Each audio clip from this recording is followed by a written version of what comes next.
Okay, I can see green lights dancing. That's a good thing. This is Alan Levine coming to you from the U Show studios. I'm here to give a quick talk through a presentation I made on Tuesday that we did here in person. Didn't get to do it as a hangout, so there was no archive. And I took some time this morning to do what I'm doing now. Did the whole thing, taught for like 45 minutes, an hour. Finally, when I was done, someone chimed in and I realized my microphone was not on. The mistakes one makes.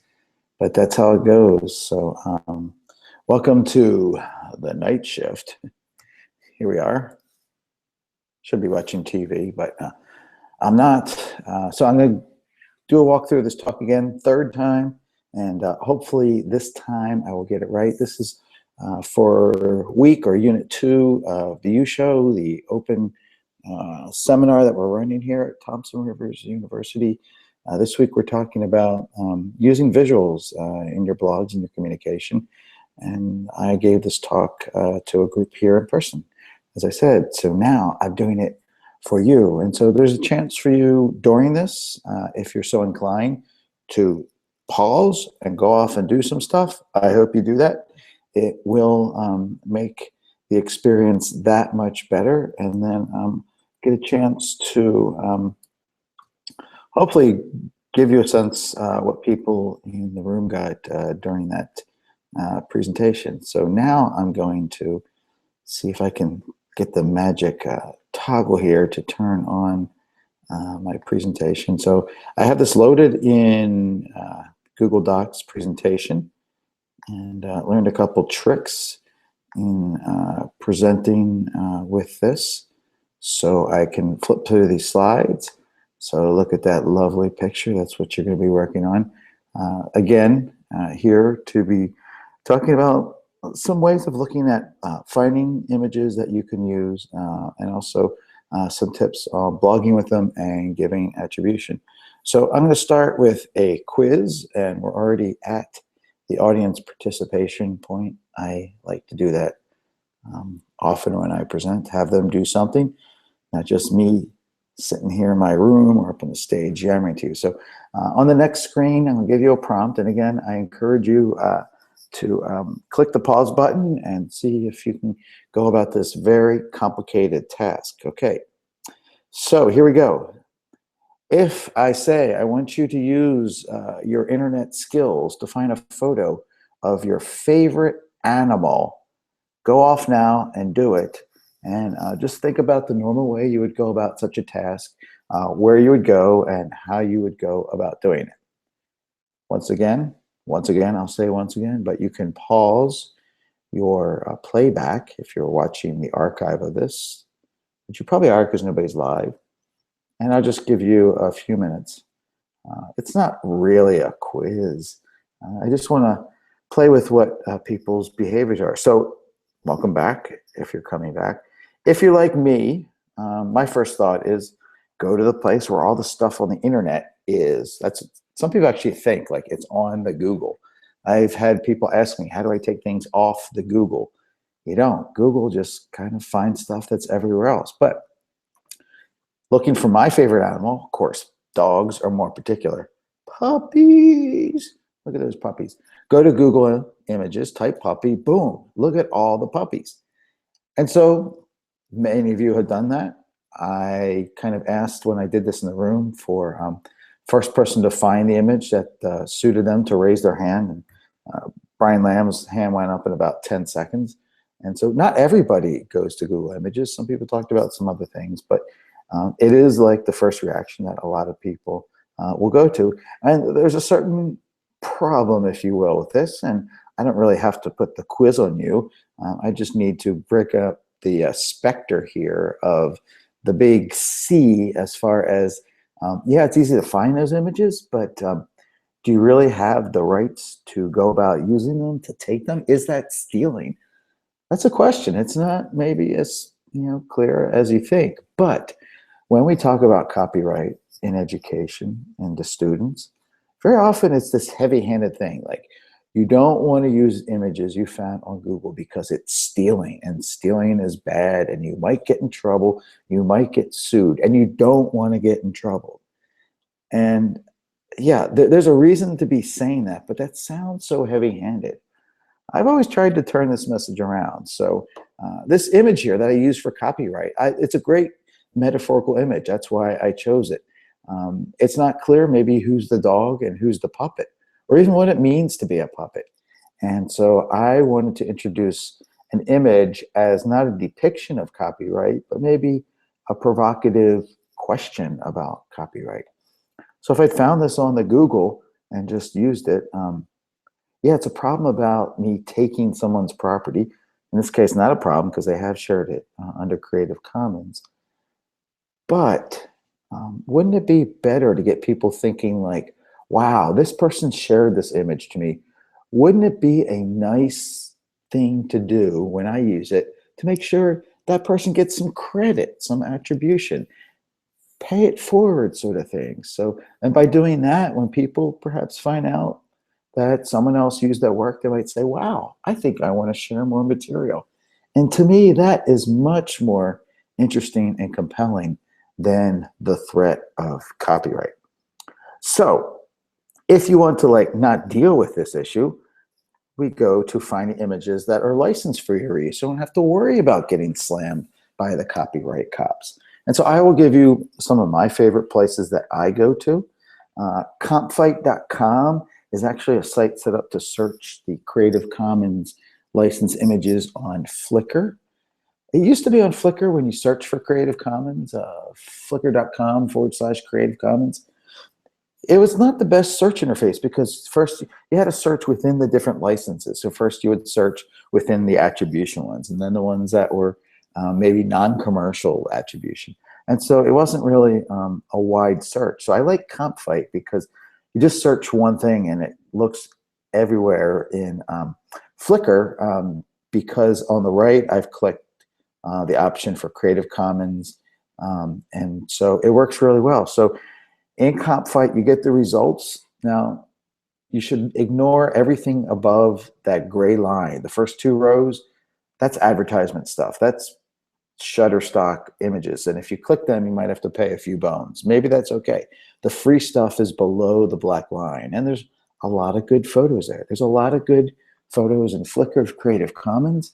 I have never really failed I forget how long I've been using it, to find really compelling images, high quality, and interesting. That's not just your clip art looking stuff in Flickr. So Compfight's been my go-to for a couple years, but it's not the only player in town. Last year or so, I've really been finding more and more really high quality image in Wikimedia Commons. Everything in Wikimedia Commons, which powers Wikipedia and other services, is already licensed for reuse. It's either Creative Commons share alike, or it's public domain, or sometimes it's GNU, but anything in Wikimedia Commons is there for you to use. And they have really a great way the images are set up. It gives you a lot of information about it, multiple sizes to download. So you can go to Wikimedia Commons and find your search. Or you can just go to Creative Commons, our search site, search.creativecommons.org. It's not like a universal search across the web, but it makes it easy. So you can put in your keyword like puppy, and then you can say, I want to search for Creative Commons licensed stuff in either Google or Flickr or these other ones, Photopedia. And actually, I've gotten a lot this year from Pixabay. So it's a nice interface, easy to use from Creative Commons. You know everything that you get there, you can reuse. And now I'm going to go back to Google because I kind of said it wasn't a great thing to start with, but there is a way, if you're savvy to the way Google image search works, that you can get to stuff that's licensed for reuse. So this is my first cut search. So this is like everything. And so most of this stuff is not necessarily licensed. But if I click on the right side menu for search tools, I get a second menu that pops up. This is actually handy on its own. So you can refine your search to look for only large size images or perhaps images of a certain color. But the fourth menu in, usage rates, that is useful. And when you go to that menu, the default is not filtered by any license, but if I can go down to labeled for reuse, and then the search results will change. And I'll probably get something, they're behind that little bonus power trick. I'll get fewer images and they'll be different, but I know that I can use all of these. And so you can use Google image search. It takes a couple extra clicks, which is where the bonus power trick comes in. This is going to be worth all the money you paid to listen to me give this, all that money. So when you've done a search in any place on the web, I'm in Chrome here, but you can use this in other browsers. If I click, I've already set up this thing to be refined, Google image search for reuse. Having done that, I want to be able to do this again very quickly without having to go through all these menus. So in Google Chrome, I'm going to write on a PC or control click on a Mac to get this menu. I'm going to click Add as Search Engine. I think in Firefox, it's Add as Keyword Search, and maybe something else in Safari, but it's very similar. I'm going to get this little box. This allows me to customize the way this works. You'll see in a second. The name is going to be something that pops up and lets me know where I'm searching. The keyword is very important. That's a little abbreviation that I'm going to use that I'm going to know will always summon up my Google Image Creative Commons. It's actually a bit broader, but CC is easy to remember. CCG, so CC for Google. And then I'm going to save this. And what this means is I could be anywhere on the web, perhaps on the YouShow site itself, reading and looking at all those great videos, and then decide, darn, I need to find a puppy image. Well, I don't have to go back to Google and flip all those flipping menus. I just go up to the bar at the top, the address bar. I type in my code, CGG, hit a space or a tab, and then that blue box lights up. That's the name of my search. Then I type in my keyword or words, and I press return, and I've just done the equivalent Google image search without having to go directly to Google and without having to flip all those menus.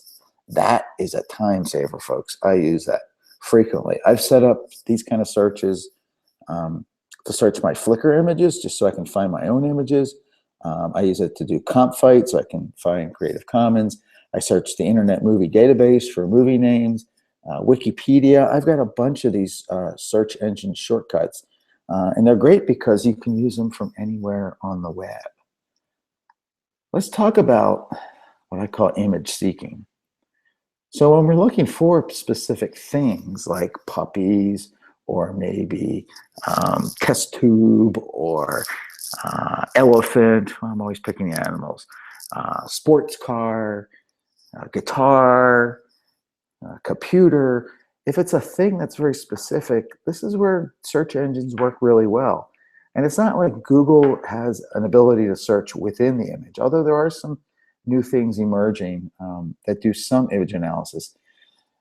Search engines are looking for the information that are around images, the pages that it's in. So if it's you're searching for zebra, it's going to find pictures of zebras that are included on web pages about zebra, web sites that are tagged zebra, have zebra in the metadata, perhaps the file name has zebra in it.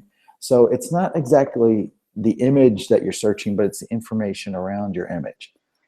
This is all fine for very specific things, but often the kind of things that I like to write about are much broader topics that are not quite as literal as those kind of words. So if I'm trying to talk about the indirect effect, or I want to write something about courage, as keywords, generally you won't do as well with plugging those right into an image search engine. You might do okay, but generally you'll get things that are probably not quite the same because there's other images that are associated with those words. So you actually need, or I'm going to try to suggest, an indirect approach. And I did some development last year, was it, with Mozilla to build this tool in Thimble that tries to embody a practice that I've done in terms of searching images, where you kind of reconstruct your keywords to be less literal and more descriptive. This is a Mozilla Thimble thing. It kind of works. It's a little complicated. When you go to the site, you actually have to click the remix button. And Thimble is a side-by-side. It helps you learn HTML. So you actually go into the code. It tells you where. And you actually change what the topic is or what the keywords are. So it's more like an interactive worksheet. It's kind of neat, but it's kind of cumbersome. So what we did in the workshop is more or less a generalized version of this. And so as a group, I asked them for one topic everybody could work on. Colin Madlin shot his hand up first and said interaction. And that's pretty good because if you search for interaction, you probably will get some images, but it's not exactly always going to be the kind of thing you're looking for when you're talking about a broad concept. So these are some of the questions that I suggest you use to help you come up with different keywords. So what kind of adjectives or what kind of things are people doing as activities demonstrate interaction when you see it in the world? So what are people doing when they're interacting? Conversation, talking, coffee shop. Being in a coffee shop is where interaction happens. So those are descriptive words that describe maybe what the world looks like when you see interaction out there. Next question is what kind of people, objects, or animals might have it as an attribute or demonstrate interaction. So we could think about the objects that interact, like circuit boards, or you might find pictures by searching on animal attraction that shows how animals interact. You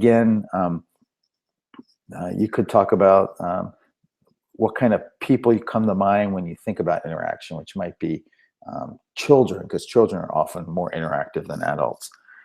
So trying to think of who might be showing this or what might be showing interaction is a good strategy. Again, you're trying to brainstorm keywords. And then where in the world do you see this? Again, what kind of places or locations? Where might you see interaction? This could be coffee club, library, study hall, makerspace, places where you would see interaction happening. That works. Last one's a little more tricky, but sometimes by adding a more descriptive keyword, and often something that's not equally descriptive can help depending what kind of image that you're trying to portray. So often when I'm trying to talk about a topic or a concept, if I can figure out what the activity is and then maybe combine it with child or boy or girl or dog or cat, you can get like these metaphorical images. So sometimes when I'm talking about, composing on the computer or writing blogs on the computer, I've actually found a lot of great images by searching on computer and dog, and you get these funny pictures of a dog in front of a computer screen. In fact, one of them is mine. Other times you want something more playful, and I found surprisingly that if I add Lego to a word, there's this whole world of Lego figures doing all kinds of things. So if you're talking about firefighters or people who work on emergency crews, if you do Lego and fireman or fire person or Lego and emergency, you might find things. A lot of times when I want to talk about teaching, on the DS106 site, I have a sign-up form for teachers. And so I found this great image by searching on Lego and classroom. It's a picture of a Lego classroom. So these are all kind of ways about coming to search in the indirect method. So what we did in the workshop is, first of all, I replaced the question marks in my presentation with interaction. Then we asked people to go out to these sites that I mentioned, like compfight.com, commons.wikimedia.org, search.creativecommons, and even Google once you set those options to restrict by license for reuse. And I said, okay, next 20 minutes, see about trying some of these different search engines, some of these different keywords, and see if you can find 1, 2, 3 really good images. And I had this 800 pixels wide because when we use these in our blogs, we don't want tiny postage stamp size images because we want big images. And I'll show you later how in WordPress, generally you want pictures that are bigger than you want, because what WordPress does is it creates copies of it in all the smaller versions that it can use. So you need to download these computers to your desktop or even on a mobile, you can save it to your camera area. But you need to get these things onto your device. But you also want to keep track of where you found them, because in the exercise, we're going to be looking at a tool that allows you to share them, this thing called image pool. So You might want to stop right now and see if you can go and do this task. And then when you come back, we'll pick it up. Imagine that 20 minutes have gone by, or however long you want to spend doing this. And hopefully you've come up with a couple images, you've downloaded them that you can use. So see you when you come back. Welcome back if you went away. Otherwise, you were just like waiting there about a second. So what we did in the workshop is we used this brand new tool that I built called the image pool. This is an example of these kind of tools that I've been working on here at TRU. This allows us to create a collection of images that people share, but you do not need to create any accounts or give away your information to be able to contribute your image. So when you go to the site at imagepool.truebox.ca and you want to add an image to it, that second link on the left, add images, that'll bring up a web form that you use. You can upload the image from your computer or your device, and then we'll ask you for, give it a title. You can see some of the titles, a caption, and there's some text underneath. When you go into single images, there's other information that we ask people to provide, such as the source, like what is the URL where the picture can be found, the name of the person or organization who should get credit for the image, because we do want to give credit. Then we want to have you find out what kind of license that image has been shared with. So see if it's Creative Commons by attribution, or see if it's public domain, or it might even be copyrighted. If it's copyrighted, maybe you shouldn't be uploading it.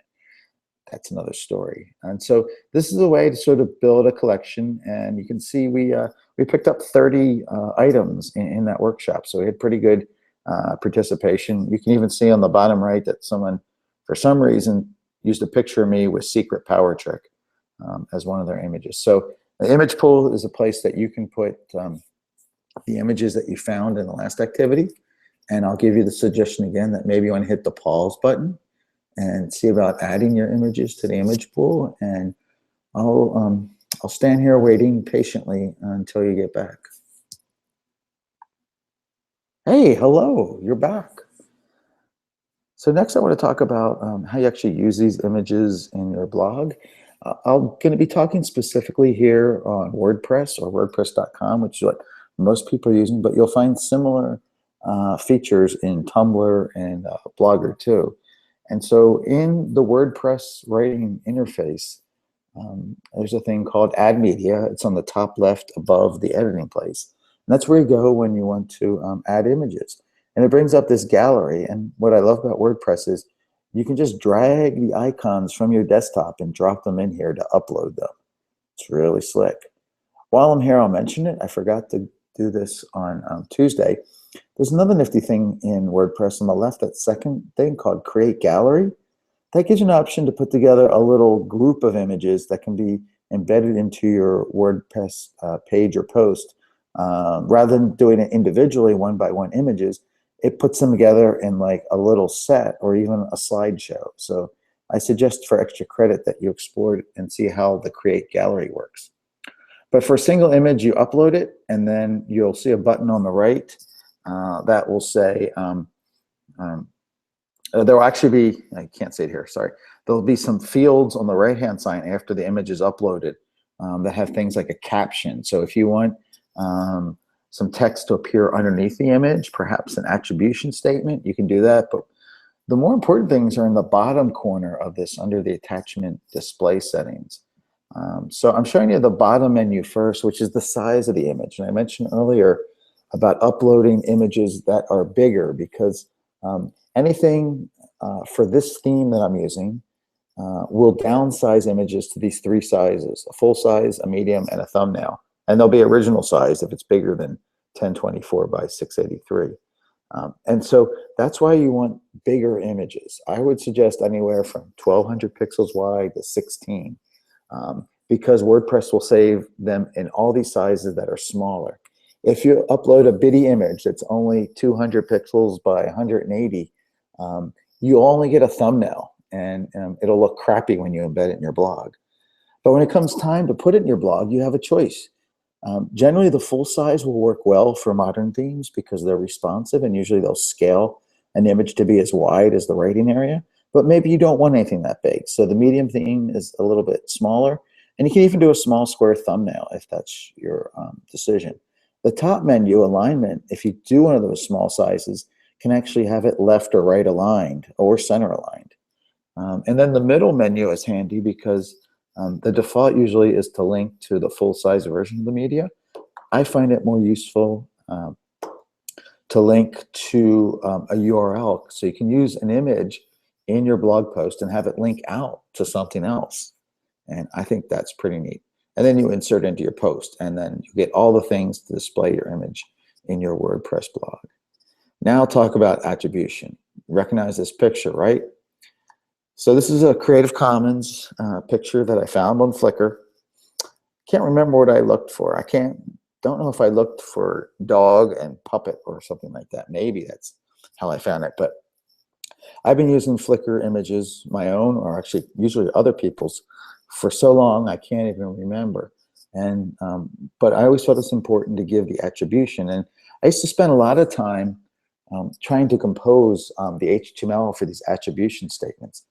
And it took about, I don't know, 10 clicks, 6 or 7 copy and paste, go to Flickr, copy its URL, come back. Go to Flickr, get the URL for the image to embed it, come back.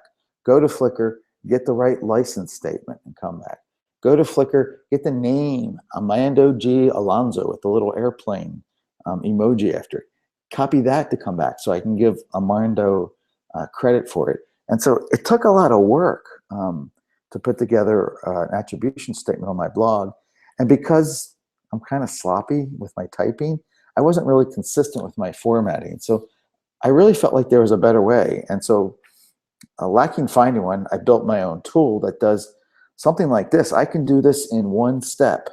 Well, it's one step to get it, another step to copy it. But I can get a fully formed Creative Commons attribution statement that I can copy and paste where I need it. So I built a tool that did it. So let's say I've done my search on CompFight and I've landed on Armando's Flickr photo here. I can use, Flickr does have this tool. You see there's 3 icons in the lower black part on the right. There's a star for favoriting, a little arrow which means something, and another arrow for downloading. That middle arrow has some things for some HTML that will actually allow you to copy the HTML to embed the image in your blog or wherever, but it doesn't give you the attribution statement. So it wasn't quite what I was looking for. But I built this magic tool. I built it for me. It's all about me, but it's called the Flickr CC Attribution Helper. This is actually the 2nd generation. That's a different story. But if you go to the site on the bottom there, cogdog.github.io, yada, yada, yada, and you come up here, pretty much you can go with all the defaults on this tool. If maybe you want the Flickr image to be a little bit wider, you can choose another size from that drop-down menu, but 500 pixels is a good setting, or the 620. That's what I use.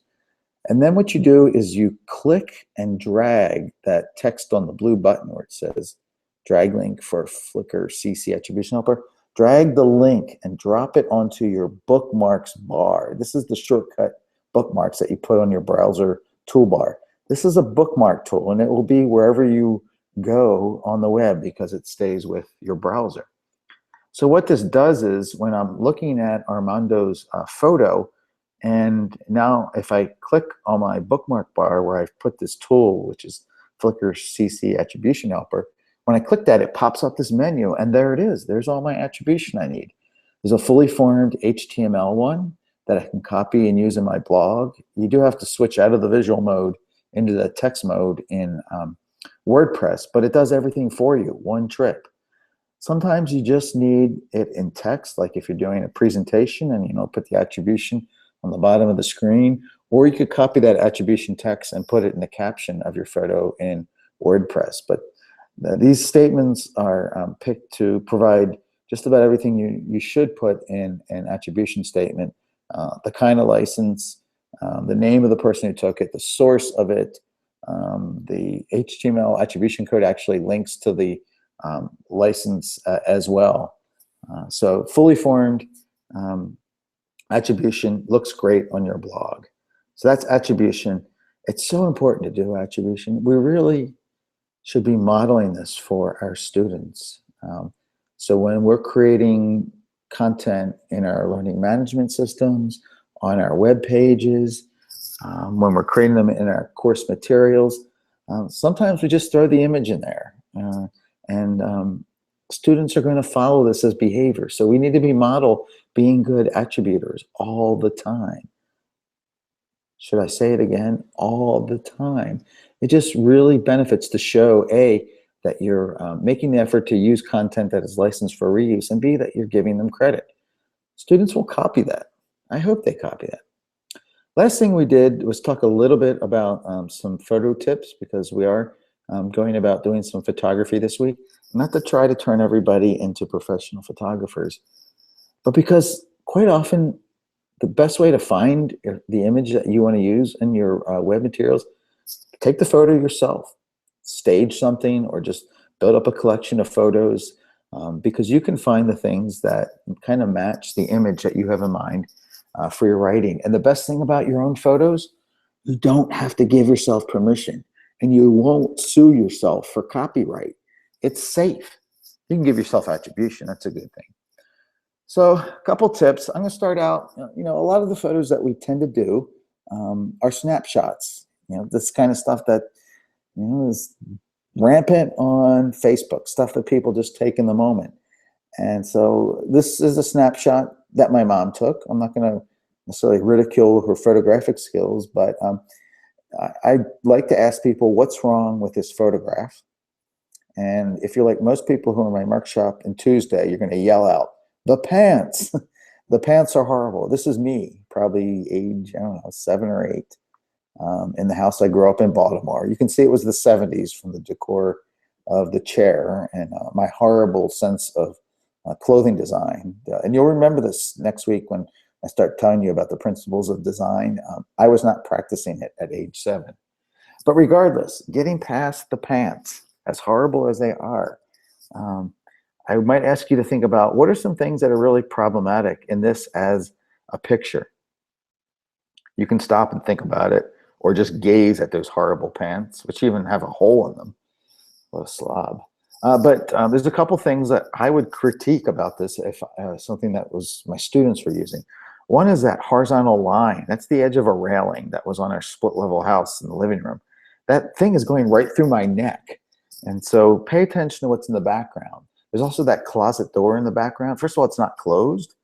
I would try to close it. It's got that line because it's open. It looks like it's coming through my head. Even if the door was closed, I'd have that little doorknob thing hanging there. It looks like it's floating over my head. And then we sort of have in the background on the right a little bit of extra material that's not really relevant. And I am framed there right in the middle. So mom could have done a lot more just by choosing the location a little better. And doing some things with the framing, the composition, perhaps to make this, I love this image, I love this photo, but it's not necessarily a great photo to use on your website, unless your website is about horrible pants. So one of the biggest tips, most important things to think about when you're composing in your camera, on your mobile phone, your camera device, is to think about the rule of thirds. And remember, the rule of thirds can be broken, but it goes like this. You divide what you see in the camera into equal, not quadrants, thirds, triads. So you draw lines that are 1/3 of the way up and across. And what you want to do is try to align things to land on those lines, because what happens is that you see that bottom line, and what the photographer's done well here on a landscape picture is to put the horizon close to that 1/3 bottom line. A lot of people take landscapes and the horizon is right across the middle. And photos will tend to work better when you either put the horizon on that lower line and you emphasize the sky, or perhaps you put it on the upper line and you emphasize the foreground. And the reason for this, it's kind of my guess, but this is kind of like the way I like thinking about it, is that the subject of this is really perhaps this grass or the sky. And so if you position it exactly in the middle, you're actually creating a sense of imbalance. So like, hear me out for the other part. Like The tree, instead of putting it in the center like a lot of people would do, is placed almost perfectly on that right side third line. And in fact, it's at a double magic spot. It's at the intersection of two of these lines. And so the tree is the subject of this image, most likely. And so what happens is the tree has heavy weight in its importance. It's the subject. And so to balance that, you need to equate it with a larger area that's not as important, the blank space of the white sky. And that's what makes it work as a photograph versus making it work as something that's symmetrical. So in your photography this week, pay attention to where you put things in terms of these imaginary lines. Most cameras, I know my iPhone does it, and my DSLR has that built into the viewfinder. So they've built in the kind of hints to help you take better photos. That said, break the rules sometime.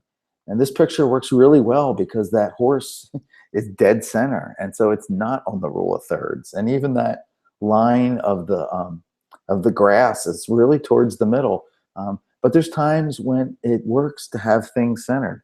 Like take this example. This one just sucks you right in and it's dead center.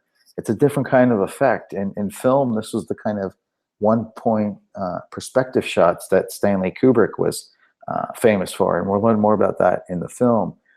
But what is else is important about this image is this idea of converging lines. You never hear about converging lines in photos till you take a photography class, but you deliberately look for places that will draw the eye in. So the lines of the handrails here and the ceiling all point to the way back, and it pulls our eye to follow those converging lines. This works well for shots of like low angle shots of roads that disappear to the horizon. So it's the converging lines of the sides of the road or railroad tracks. Or I'm looking over at my window right now, which is square, but if I got right up next to it and looked to it obliquely from the side, the tops and the bottom, because of perspective, would seem to converge together. So see if you can experiment with this in your photos. Look for ways that you can use lines that when, depending how you tilt your camera angle, will draw the viewer's eye into the picture. Super effective and subtle. Fill your frame with a subject. A lot of times people tend to keep everything, they want it like inside the borders, so they leave that square frame around it. We don't know where these balloons are. They could be at the circus, they could be at a card shop, they could be at a park. And instead of having all that distracting background, we've completely cropped out the rest of the world and we've filmed the frame with our subject. So try getting really close to your subjects.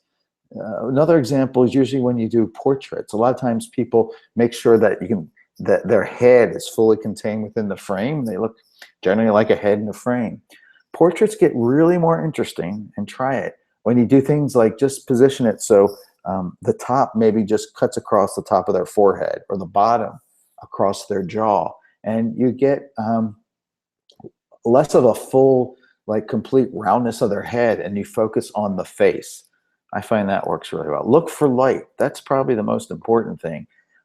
And so this is probably somewhere in New Mexico or Arizona where the light is bright and vivid all the time. You get this great contrast and shadows and really high saturation contrast tones. A good exercise to do is to find a place near you that you can sort of go back and look at several times a day and see it in different kinds of light. See how the morning light changes with the midday light to the afternoon light, and see what kind of shadows you get.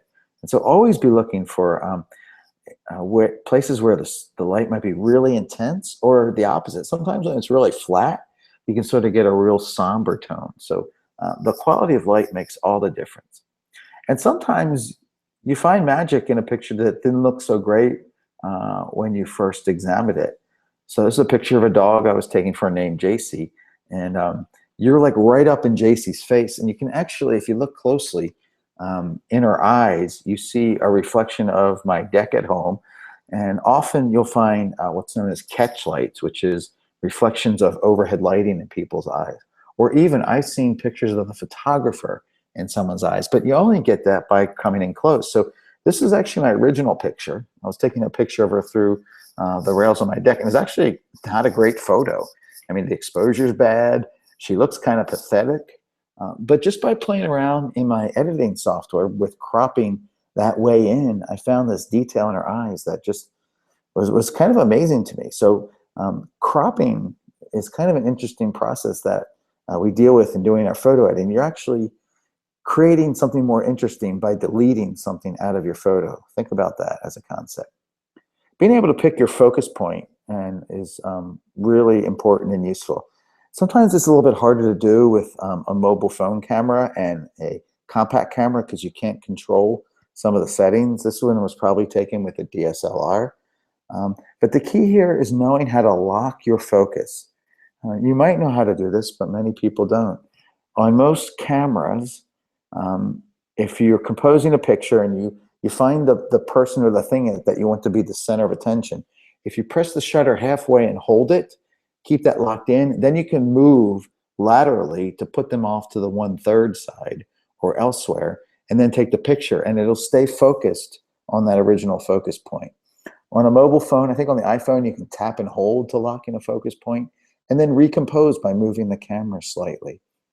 With a camera that can go down to small aperture numbers, which is the size of the hole that you're letting light in on the lens, you get this effect of shallow depth of field.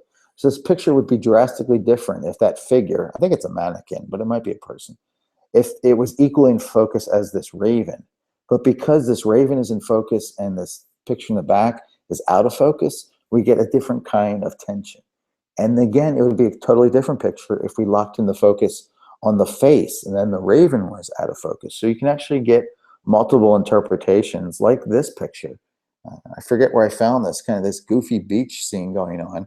And the photographer decided to focus on the woman with the dog, making her the subject. And you might question this guy in the foreground. He's kind of blurry. Who is he? Is he just some creep on the beach, or is he her partner who's ignoring her? And so you could get different pictures by focusing maybe on the sailboat. Maybe it's a whole story about the sailboat, and those two would be blurry. Or maybe I focus on the dude and the woman behind is blurry. So being able to lock your focus point in is a way of really creating a sense of indicating what's important or not important with the picture. And two, knowing how to use some effects. So this picture would be really different if the person walking in the hallway was perfectly focused, usually what we aim for. But because the photographer did something like focusing way on the far doors, or perhaps changing the aperture settings, and the person was moving, they're blurred. And that creates a much more interesting scene than if that person was perfectly focused. So that's using probably a slower shutter speed effect to make that happen. And then just notice things out in the world. Sometimes you get funny juxtapositions, or you notice things and then you don't actually figure out something interesting until you're looking at it later. And that happened to me in this photo in New York City. I saw this sign for a photography studio named Morrison Hotel. And the first thing I thought of was the album by The Doors. So I just took a picture of it, not thinking about things that were going on because I was across the street. But I managed to get a car blurring by, and this man and the woman in the foreground and this other woman in the middle background. And I just thought, there's a story going on here. So that guy, he got caught checking in with that other woman at the Morrison Hotel, maybe? I don't know. That's my imagination at work. But you can find things out in the world that are interesting. Again, with the shallow depth of field, this puppy is really cute. Isn't that puppy cute? Picture would be totally different if the background was in clear focus. By the photographer knowing how to change the settings on how to keep the focus locked in on the puppy and not very much behind. Even the puppy's tail is a little bit blurry because he's using shallow depth of field. You can do this on a DSLR again by changing your aperture settings. Harder to do on a mobile phone or a compact camera unless you can change the aperture settings. I know on the iPhone, there's an app I use called Big Lens that kind of allows you to do this when you're editing. Kind of, it's pseudo imitating this effect, but it really changes up the picture by locking in the focus on the foreground and leaving the background focus. Like this picture of the candle, we can't even see the city behind it because the photographer is using this large aperture setting on the camera. Those little light reflections, it's called bokeh, B-O-K-E-H. It's actually an internal reflection of light off of the lens itself. Pretty interesting effect. Other times we do want everything in focus, and knowing how your camera works lets you figure out how to do this. On this picture, um, everything from the detail of the grass on the median in this dirt road all the way to the horizon is fully in focus. And that was the photographer's intent, as was on this picture with this reel in the foreground, and you can see equally clear way back to the building across the water. So this person using different settings to get a different effect just by knowing how their camera works. So those are some quick things. There's more on this site's lesson. Most importantly, just see what you can do to walk around this week. Try to take some pictures every day and look for light. Really look for, not necessarily taking pictures of light, but look for the way light changes objects. Look for things where maybe things are lit up by sunlight, but stuff in the shadow is behind them. See how that can change the emphasis. And look for light that has really high colors and low colors. Look for the light early in the morning and late in the evening when it's at its low angle. That's when you get really vivid colors. Look what happens when you take pictures midday. See what those differences are. So that is the whole presentation. I'm going to count on the audio working this time. And so I'm tired of doing this presentation, but I wanted to make sure it was out there as a resource for the people who could not make it into the presentation on Tuesday. So take some pictures this week, and then I might be asking some of you to go to this image pool site, and I'll pull it up right now just because I think it's pretty cool what we did here to make this work, and see if you can contribute some photos to this image pool. So right now we're looking at this, and we can see there's a few more images than you saw in my screenshot. And so if we went to this perfect balance photo, this is what the entry would look like in here. So we've got this hummingbird picture here. I can bet this is probably a small image because it's got a lot of distortion in it. So I bet this wasn't a really large size image. And so Emma loaded this up. She's giving credit to GoPix.com. Didn't exactly do the attribution away. This is the link she used to search for it. I would actually want to look for the URL that has that image stored in it. But she does have Creative Commons attribution and some extra notes that she wrote in here. We'll just see what happens. I like clicking the random button just because I like randomness. So that's an interesting photo. Look at that. So again, thinking about the light, someone saw this bright light. And so when you have bright light, this bright, everything else tends to be dark. So Thomas here shared this picture. He gave the credit to Cynic Design. There's the link to Flickr to where it came from. And he gave some indication of how he found it. And so image pool is pretty neat. All you need to do is you click this Add Images button, and it will set up this form. We call it a collectible. And so you can click Select Image, and you pull up, it looks just like that WordPress thing I showed you. And you can just drag and drop an image from your desktop into here and upload, and then ask you for some other information, a title, who's uploading it. You can be anonymous or not. Put a caption, how you found it, source URL from it, who to give credit to, which license, and categories, tags, and even if you have some questions that you don't want to be part of the page, that will come to us who's running the sites, and that's how you get something in the image pool. It's a pretty neat thing, and we hope to be using it for. There's another one. Look at that one, face off. This is a great interaction picture. So this is a really good illustration. So whoever shared it, remain anonymous, which is cool. Comes from wikipedia.org.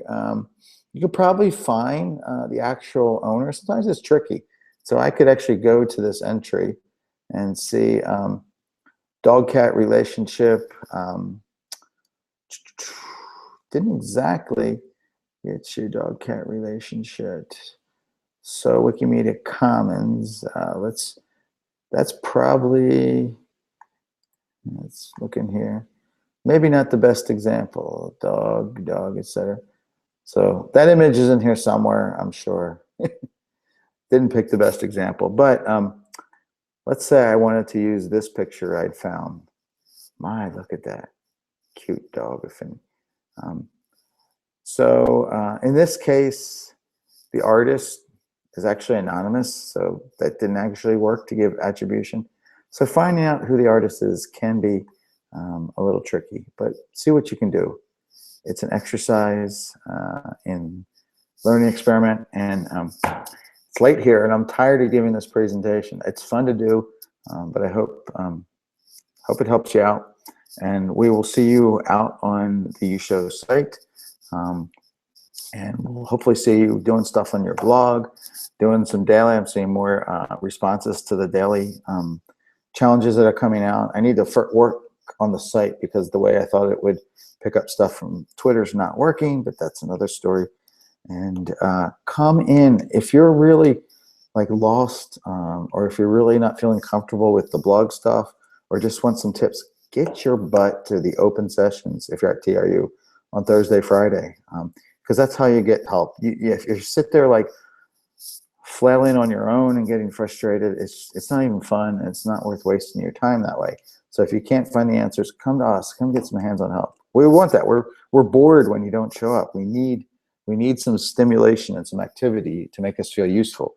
So Brian will be there. I'll be there. We have a new student worker, Taishu, who will be there to help you. Maybe some other people from Open Learning. Lots of people to help you. So Thursday, which is tomorrow, in the afternoon, 1 to 3, and Friday morning, 10 to noon, we'll be holding open house. So we want to see you. We want to see your blog stuff. And I want to see all your blog posts coming up with images. So no more excuses for having that generic icon come up in the UShow site. Put images in your post. Use metaphorical images. Every post, see if you can do that. You'll make me happy and proud. It's Alan signing out.